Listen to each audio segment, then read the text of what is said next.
कि अगर हमारा गर्दन भी कट जाए, विधायकी तो बहुत मामूली विषय है हमारे लिए, हमारा गर्दन भी कट जाए तो हम थाली में परोस के रख देंगे, लेकिन शर्त यही है कि हमारे बाद और किसी का गर्दन नहीं कटना चाहिए।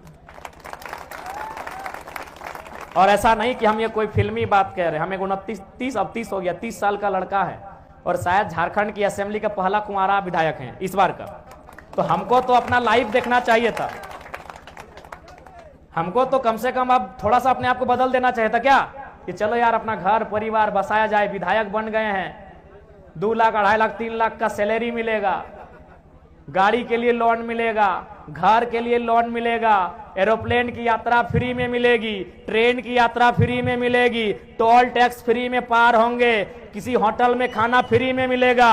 इस समय तो हमको बदलना चाहिए था कि नहीं चाहिए था। 81 में एक विधायक है जो कुंवारा है, कम से कम अपना बिहार शादी एक बढ़िया लड़की के बारे में सोचना चाहिए था कि नहीं चाहिए था। लेकिन फिर भी वही मिजाज है, वही आक्रामकता है, वही तेवर है, वही गुस्सा है और वही फर्स्टे बोली है कि विधायकी और गर्दन जेब में लेके चलते हैं। कहे न दर्द है इस सीने में। नहीं अब तो हम चाहेंगे तो बदल भी जाएंगे, तो अब क्या कर लेंगे। चलिए ठीक है, आप हमको अगला बार वोट नहीं देंगे, हम किसी पार्टी में चले जाएंगे। उस पार्टी का अपना खुद का वोट होता है कि नहीं, पार्टी का वोट होता है कि नहीं। लेकिन आज भी हम सबसे युवा विधायक झारखंड का, इस सदन का एकमात्र कुंवारा विधायक झारखंड का, लेकिन फिर भी हम ऐसो आराम की नहीं कांटों की रास्ता को चुन रहे हैं। बताइए मेरी उम्र का कोई विधायक बनता तो क्या करता। नया साल में दोस्तों के साथ किसी नदी के किनारे जाता, पुरी जाता, दीघा जाता, गोवा जाता कि नहीं। एक 30 साल का कुंवारा युवा विधायक नए साल में क्या करता, अपने दोस्तों के साथ पार्टी करने जाता, पार्टी साटी करता। लेकिन आज जयराम महतो क्रांति की बात आज भी कर रहा है, आज भी वह कांटों की रास्ते में चल रहा है कि नहीं। क्योंकि हम चाहते हैं इस राज में बदलाव हो, इसलिए हमें आज फिर कहेंगे, ये कोई हम बनावटी बात नहीं कर रहे हैं, ये हम कोई एक कहने और भाषण की बात नहीं कर रहे हैं। जिस दिन हमारे गर्दन को चाहिए, लेकिन शर्त है कि मेरे गर्दन के बाद और कोई गर्दन नहीं कटनी चाहिए। बस एक ही तो शर्त है कि मेरे गर्दन के बाद और कोई दूसरी गर्दन झारखंडियों की नहीं कटनी चाहिए। बस यही मेरा सोच है। बाकी जिस दिन चले कम से कम बदलाव तो होगा। अगर मेरे गर्दन कटने से झारखंड में बदलाव होगा, रैयत विस्थापितों को हक मिलेगा, सामाजिक न्याय की स्थापना होगी, तो मुझे अपने गर्दन से एक जरा भी प्यार नहीं है। लेकिन वही शर्त है कि मेरे बाद फिर कोई गर्दन नहीं। हम भी सोचे कि भाई क्या कारण है कि झारखंड के लोग मुझे इतना प्यार करते हैं। कारण यही है, वही एक लाइन कि हम लड़ते लड़ते थक चुके हैं। उन झारखंडियों के इस लड़के में लड़ने का जज्बा दिखा है और कोई दूसरी बात नहीं है। एक ही लाइन, ज्योतिलाल महतो की उस किताब में एक ही लाइन है कि हम लड़ते लड़ते थक चुके हैं। हम सदियों से लड़ रहे हैं, हम अंग्रेजों के काल से लेकर, उद्योग घरानों से लेकर, सामंत से लेकर, पुलिस की लाठियों से लड़ते लड़ते थक चुके हैं। अब हम चाहते हैं कि हमें छोड़ दो, अब हम पे रहम करो, अब हमें बख्श दो, हमें दामोदर और स्वर्णरेखा की नदियों के किनारे हमें हमारे हाल में छोड़ दो। हम लड़ते लड़ते थक चुके हैं। इसलिए आज ये झारखंड के लोग, सच्चाई यही है, निर्मल का बलिदान, कभी सुनील का बलिदान, कभी बिरसा की शहादत, कभी तिलका मांझी, कभी रघुनाथ महतो। आज ये झारखंड के लोग, सच्चाई है, इस सिस्टम से हार चुके हैं, इस सिस्टम से पनाह मांग रहे हैं, इस सिस्टम से रहम की भीख मांग रहे हैं कि हमें छोड़ दो भाई। हमारा गांव लेना है ले जाओ, हमारी जमीन छीननी है ले जाओ, हमारे गांव को बर्बाद करना है ले जाओ, हमारी फसलों को बर्बाद करना है वो भी कर दो, लेकिन हमें छोड़ दो, हम हार चुके हैं।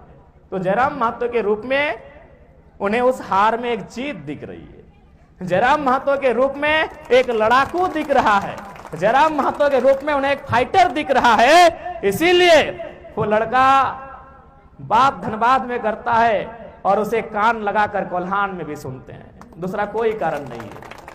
बहुत मार्मिक लाइन है कि हम लड़ते लड़ते थक चुके हैं, हमें छोड़ दो। हमने किसी का कुछ नहीं बिगाड़ा था, हमने टाटा का कुछ नहीं बिगाड़ा, लेकिन टाटा ने हमारा बिगाड़ा है। हमने उषा मार्टिन का कुछ नहीं बिगाड़ा है, लेकिन उन्होंने बिगाड़ा है। हमारे गांव, हमारे खेत उजाड़ के चले गए। हमने किसी का कुछ नहीं बिगाड़ा है। एक कंपनी का बताइए हमने कुछ बिगाड़ा है, लेकिन उन्होंने हमारा बिगाड़ा है। जमीन हमसे लिया, आज अब क्या किया आपने, जमशेदपुर बसा दिया आपने, यूपी बिहार के लोगों को लाके अपने बसा दिया। क्या हाल हुआ हमारा? आज हम वहां मुखिया और सरपंच बनने के लायक नहीं रह गए। विधायक और सांसद तो बहुत दूर की कौड़ी हो जाएगी। हमने जमीन किन कारणों से दिया और क्या घटित हुआ इस जमशेदपुर में? इसलिए आज लगता है कि झारखंड को अगर बचाना है तो सबसे पहले मेरा जो अनुभव कहता है इन 3 सालों का, मेरी जो समझ कहती है, ये समझ यही कहती है कि सबसे पहले झारखंड को बचाना होगा। खंड यानी जमीन के टुकड़े को बचाना होगा। अगर आज हमारा जमीन का टुकड़ा बच जाएगा तो हमें नुकसान नहीं होगा। कुछ लोग अगर नौकरी करने चले भी आएंगे ना, ठीक है, वो बिहार का हो, उत्तर प्रदेश का हो, अगर हमारा जमीन हमारा रहेगा, वो भाड़ेदार बन के रहेगा, वो किराएदार बन के रहेगा, वो 30 साल की नौकरी करेगा, वो वापस चला जाएगा। यही ना? अगर हमारी जमीन सुरक्षित रही, ठीक है, आए भाई, भारत एक संवैधानिक देश है, हम 100% रिजर्व नहीं कर सकते, आए आने के लिए किसने मना किया है? लेकिन हम जमीन नहीं देंगे, हम क्वार्टर देंगे, हम रेंट में देंगे। आए कोई भी रहे, वो बिहार का पुलिस रहे या उत्तर प्रदेश का मास्टर रहे या बंगाल का मैनेजर रहे, आए नौकरी करने के लिए। लेकिन शर्त क्या है? आप हमारी जमीनों में भाड़ेदार बन के रहेंगे। जैसे ही आप 60 साल की उम्र पार करेंगे, बोरिया बिस्तरा लेके अपने राज्य वापस चले जाएंगे।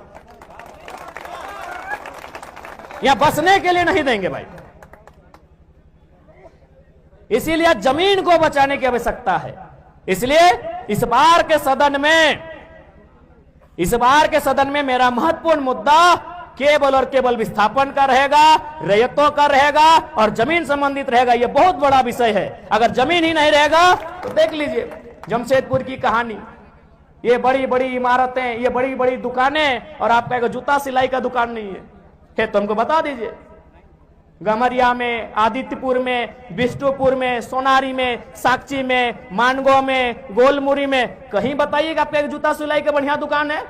बताइएगा आपका कपड़े का दुकान है? बताइए क्या है? आप केवल और केवल कस्टमर बन के रह गए हैं, ऑनर कोई और बन गया है। इसलिए कुछ भी देंगे, जमीन रेंट में देना है, जमीन लीज में देना है, हमेशा के लिए ना मिले, ये कानूनी व्यवस्थाओं को मजबूत करने की आवश्यकता है। और नहीं तो जमीन गया यानी लोग गए यानी भाषा, संस्कृति, शैली, परंपरा सब खत्म हो गई, सब खत्म हो गई।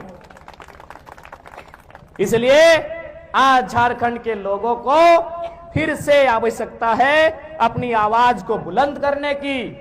आज झारखंड को फिर से एक आवश्यकता है इस झारखंड को बचाने की। नहीं तो वो दिन दूर नहीं है जब आज झारखंड के लोग गांवों में सीमित हो जाएंगे और अन्य राज्यों से आए हुए प्रभावशाली लोग इस राज्य को चलाएंगे और चला रहे हैं। डायरेक्ट रूप से संपत्ति को चला रहे हैं और इनडायरेक्ट रूप से सत्ता को चला रहे हैं। वो संपत्ति डायरेक्ट चला रहे हैं, एकदम खुल के कह रहे हैं, हमें डर नहीं है। गैर झारखंड के लोग संपत्ति को डायरेक्ट चला रहे हैं। मॉल किसका? गैर झारखंडी का। सारी बड़ी बड़ी दुकानें किसकी? गैर झारखंडी की है। इकोनॉमी के सेक्टर को कब्जा कर चुके हैं। असेंबली को इनडायरेक्ट रूप से कब्जा किए हैं। असेंबली में है चंपई सोरेन झारखंड के हैं, जो भी नेता है सब झारखंड के हैं, लेकिन उनके पीछे उनके जितने भी पीएस हैं पता कर लीजिए 90% गैर झारखंडी है। सत्ता को इनडायरेक्ट चला रहे हैं, संपत्ति को डायरेक्ट चला रहे हैं। गैर झारखंड के लोग झारखंड में सत्ता को इनडायरेक्ट चला रहे हैं और संपत्ति को इनडायरेक्ट चला रहे हैं। सत्ता और संपत्ति का ही तो खेल है अभी। जिसके पास सत्ता है उसी की संपत्ति है और जिसके पास संपत्ति है उसी की सत्ता है। और उसी बीच में झारखंडी आज भी पीस रहे हैं। आज भी झारखंड के लोग पीस रहे हैं। आज महज कुछ लोगों ने इस राज्य को, सिस्टम को जकड़ के रख लिया है। इसलिए आज हम लाठी डंडे खा रहे हैं। हम केवल अगर शांत कहीं हैं तो उन जंगलों में जहां खेती बाड़ी होती है वहीं, बाकी जहां जहां शहरीकरण हुआ, जहां जहां उद्योग की स्थापना हुई, जहां जहां खनन का क्षेत्र दिखा, हम हर जगह पीछे नहीं गए, बल्कि हमारा दमन और दोहन कर दिया गया। हमारा एक तरह से कह सकते हैं कत्ले आम कर दिया गया। इसलिए आज हमें इस सरायकेला खरसवां गोलीकांड के शहीदों को श्रद्धांजलि देने के साथ साथ उनके उस विचारों को आत्मसात करके अपने आने वाली पीढ़ी के लिए संघर्ष करने की आवश्यकता है। आज एक क्वेश्चन मार्क है कि हमारी आने वाली पीढ़ी का क्या होगा। एक सवाल है, एक सवालिया प्रश्न चिन्ह लगा हुआ है कि हमारी आने वाली पीढ़ी का क्या होगा। उनका क्या, उनका तो उत्तर प्रदेश, बिहार, बंगाल में भी घर है। अगर यहां कुछ होता है आपदा विपदा, वो उठ के चले जाएंगे, हमारा क्या होगा। आज चांडिल डैम की बात रहे, डिमना की रहे या कुचई डैम की बात रहे, विशेषकर चांडिल डैम जो सुर्खियों में रहता है, 1960 में डैम का अधिग्रहण हुआ है, आज तक न्याय नहीं मिल पाया है। ये तस्वीर है हमारे राज्य की, आज तक उन्हें न्याय नहीं मिल पाया है। तो हमने क्या नहीं दिया इस राज्य को बनाने में। हमने शहादतों को देने का काम किया, हमने अपने रक्त को देने का काम किया, हमने अपने गर्दनों को काट के रख देने का काम किया, और साथ साथ में अपने गांव, अपनी जमीन, अपने खेत खलिहानों को भी विकास के नाम पर, उद्योग के नाम पर, नदी नाला डैम के नाम पर देने का काम किया। लेकिन आज हमारे साथ केवल और केवल सौतेला व्यवहार हुआ है। इसलिए आज भी झारखंड के जनमानस को समझने की आवश्यकता है। आज हम जो बातें कह रहे हैं, आज के दौर में सही बातें कठिन है, आसान नहीं है इन बातों का कार्रवाई हो पाना, लेकिन कम से कम ये आपके जहन में तो रहेगा। जब भारत देश आजाद हुआ था, आजादी की लड़ाई के लिए तो 1765 के आसपास ही शुरुआत हो गई थी, लेकिन मिली 1947 में ना। तो जब 1765 का टाइम था, उस समय भी लोगों को लगता था कि यह कठिन काम है। जैसे आज आपको लग रहा है कि जयराम महतो जो बोल रहे हैं वो कठिन है, लेकिन अगर हम लगातार बोलते रहें, लगातार इन विषयों पे बात करते रहें, तो कभी तो मुकम्मल होगा। अगर 1765 में जब आजादी की लड़ाई अंग्रेजों से छेड़ी जा रही थी, अगर उसी समय उनको निराशा मिली और उस निराशा से अगर चुप हो जाते हैं, तो 1947 में आजादी मिलती। या फिर जिस प्रकार हमने 1950 के आसपास झारखंड आंदोलन को तेजी दिया था, 70-80 में तेजी दिया था, अगर उस समय हमारा मनोबल गिर जाता तो 2000 में झारखंड राज्य अलग होता? नहीं होता। तो इसलिए आज अगर जयराम महतो अकेला बोल भी रहा है तो कोई बात नहीं, आप सुने, और सुनने के बाद आप अपने विवेक से फैसला करें कि हम गलत कह रहे हैं कि सही कह रहे हैं। अगर गलत कह रहे हैं तो इस भीड़ में से कहिए बाबू आप गलत कह रहे हैं, हम नहीं कहेंगे।